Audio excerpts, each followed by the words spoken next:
And welcome back to my channel, and I want to welcome you to day 4 of our 12 days of Christmas. So today I'm going to be talking about how to survive a breakup during the holidays. Now, yesterday's video I talked about finding love, right? Well, the downside to it is that sometimes some people are finding love during the holiday season and other people are not. So breakups suck no matter what time of year they happen, and that is God's honest truth. But they're particularly rough during the holidays. While everyone is celebrating, you're struggling with loneliness and heartbreak. Receiving an end of the year breakup. Here's how to cope with the loss during the holidays. So keep your plans to see friends and family. Don't cancel that just because that breakup happened. When you go through a breakup, especially if you're the one who got dumped, it's natural to want to withdraw and avoid people. Seeing everyone else living their lives at their most joyous can make the sting of rejection feel even worse. However, if you withdraw, you can make your breakup all the harder to cope with. If you had plans to see friends or your family during the holidays, keep those plans. Don't cancel those. As licensed psychotherapist Vanessa Marin explains, being surrounded by other people who care about you is essential to processing your emotions in a healthy way. Friends and family aren't a replacement for a romantic relationship, but they provide the kind of stability and security that you no longer get from your now ex. Over the long run, seeing other people who care about you will help you process better than being totally alone, especially during that time of the year. Now, I've never had anyone break up with me during the holiday season, but of course I have gone through a breakup, and this is so true that when you have family and friends surrounding you, it helps you to forget about all of that other stuff. And you say, you know what, it hurts, but I got these people love me, so I've got to live for them. Of course, you can't just pretend the breakup didn't happen. While you should still spend time with the people you plan to see, it's okay to give yourself space to process. If you need to cry in the car or take a few hours to yourself in private, do that. It's all right to do that. If you have people that you can talk to about your breakup, talk to them and let them support you. Don't try to avoid processing your emotions, just balancing being alone with being around others. Isolating yourself entirely around the holidays will only make the heartbreak worse. Let's be fair, too. Your holidays will still be rough, no matter how much you stick to your routine. You still plan to be with that someone that's not there anymore. Let's just keep it all the way real. And that sucks. Don't expect that your holidays will magically be a perfect time of good cheer and merriment. You don't need to get over your feelings to be totally happy for the sake of those around you. Just don't hide from the love that you're offered. Okay? Because your family and your friends, they love you. If you hide away, you can't get that love, and it just makes you feel like you're just in this by yourself. Let your mutual friends spend time with both of you. So you and your ex probably share some mutual friends. You can't pick and choose who gets which friends, right? But at least respect that the friends you have that know both of you will probably want to support each of you separately. Give them space to speak to both of you and avoid putting them in the middle of your breakup. I cannot encourage that. Do not put them in the middle of your breakup. Aim for smaller gatherings with your friends that you can squeeze in between the big parties to give yourself quality time with them. If your friends are hosting a large party and your ex is invited, talk with them about how to keep the two of you apart if possible. Let me put a pin right here. I don't have to talk to anybody. If I'm going to this party or this get together, chances are I probably wouldn't. But even if I did go and my ex is there, I can promise you that when I put my RBF face on, he is not going to want to come anywhere near me. I will make it so uncomfortable that he may end up leaving that event. But no, I'm not going to, I don't need to ask to say, hey, how can you keep us apart? You don't need to do that because I'm going to stay over here. I'm going to be as far as the east is from the west. That's how far away I would be from my ex. So you don't have to worry about us crossing paths. And if he even thought about coming over to where I was, again, he's going to get that look that says, this ain't what you want. Don't come over here. Unfortunately, one of you might need to sit the party out. If you do, try to find another event with friends or loved ones that you can replace it with. December is usually a busy month, so you can probably find something to do besides stay at home alone. Next, you want to get some space from your ex's family. This can be kind of rough sometimes.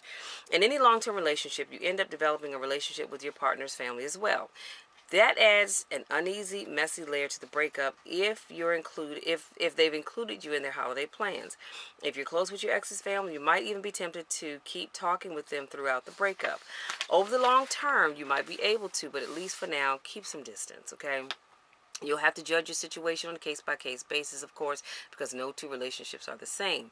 If you only ever see your ex's family during the holidays, it shouldn't be too hard to step away. However, if you talk with them regularly and want to continue talking, you all might need some time.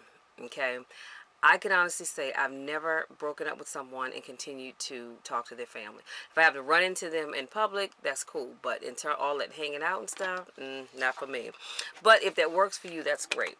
Prepare a response for anyone who asks. Inevitably, when you see your loved ones, they're going to ask about the breakup, right? You don't have to give them details, and you shouldn't feel obligated to do so. And you don't have to tell every single person that you see what happened, but you should have some kind of response ready. If you're prepared with a short spiel, you can save yourself a lot of awkward conversations. Simply cover the basics. We broke up. It didn't work out. That's it. You don't need to go into any detail. Now, if that person cheated on you, you might want to put them on blast. I'm okay with that too, but other than that, just keep it simple. We broke up. It just didn't work out. So, it's also suggested sending an email to your family before a visit explaining the situation. By letting everyone know ahead of time about the breakup all at once, you can minimize how much it gets brought up during your visit. Because inevitably, if you have a significant other that's been coming to your family events, people are going to ask, oh, how is Carl? Where's Carl? Where's Mary? How come they're not here? Lastly, you should have a way to escape the conversation if it comes up. Hopefully, a simple, I don't want to talk about it will suffice. You may have some family members that you may have to add a few colorful words in there. Hopefully you don't, but some people just don't get it. Because some members can be pushy. Let's just keep it real. Even if you keep your explanation simple, you might walk into an unwarranted barrage of helpful advice that stings a bit too much. So instead be ready to divert attention to something else, like the delicious cookies grandma's baking or what your cousins have been up to this year. Of course, if you want support from your family, it's okay to let the floodgates open. Just do it on your terms. Do you hear what I'm saying? Do it on your terms. Don't do it on somebody else's terms, because it's not about them, it's about you. And do it only with the people that you trust. Because let's face it, even with family, they love to talk. Volunteer. If you're feeling down after breakup, it is suggested that you volunteer to reconnect with other people and then turn those feelings into good actions for somebody else. Another good tip is to try to get engaged with giving back in some way during the holidays. There are so many opportunities to volunteer and give back at this time of the year. Volunteering is something that we should all be doing anyways, and it's something we should do regardless of the feel-good benefits that we get. But it's a good way to put your problems in perspective and feel more connected to your community. If I'm going through a breakup and I decide to volunteer at a local church or food bank, guess what? I don't have time to focus on me and what's going on in my life, because I see these people around me that are way less off than I am, and so I want to focus on making them happy. So that's another way of doing it. Even if you can't find a place and volunteer, try asking your family or friends if there's anything that you can help out with. Maybe your parents need help cooking, or your uncle could use a hand repairing his shed. I don't know why you would be repairing a shed in the month of December, but depending on where you live, you just might. The holidays are a great time to give and and support one another. Going through a breakup will always not feel good, and hopefully you can ride the wave of goodwill through until you can process your emotions and get back on your feet. Okay, so if you're going through a breakup, my heart goes out to you. I'm really, really sorry. I hope you have family and friends that you can talk to, and you guys know that you can always reach out to me. If you don't have anybody else to talk to, I will always provide that ear for you, because I want to help you get back on track. And yes, breakups hurt, but guess what?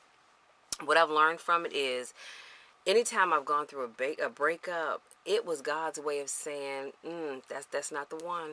That's not the one. No matter how much you love that person, that's just not the one. Okay? So we talked about how to survive a breakup during the holiday season. Let me do a quick recap, and I promise I'll let you be. So I said keep your plans to see your family and friends. Even if that breakup has happened and Bob or Mary is going to go with you to see your family, don't cancel that. Still go, because the last thing you need to do is to sit in the house by yourself moping. Then I said, let your mutual friends spend time with both of you. If you all have mutual friends, please don't ever say, well, look, you need to pick one. Either you're going to be friends with me or you're going to be friends with him. Don't do that. Let them decide. To be quite honest with you, I don't care who you want to be friends with. You can be friends with both of us. Just that when you're in my presence, I don't want to talk about what he's doing. Or if you're a guy, you don't want them talking about what she's doing. And do not ask. Be in the moment with your friends, okay? Do not ask about what they're doing.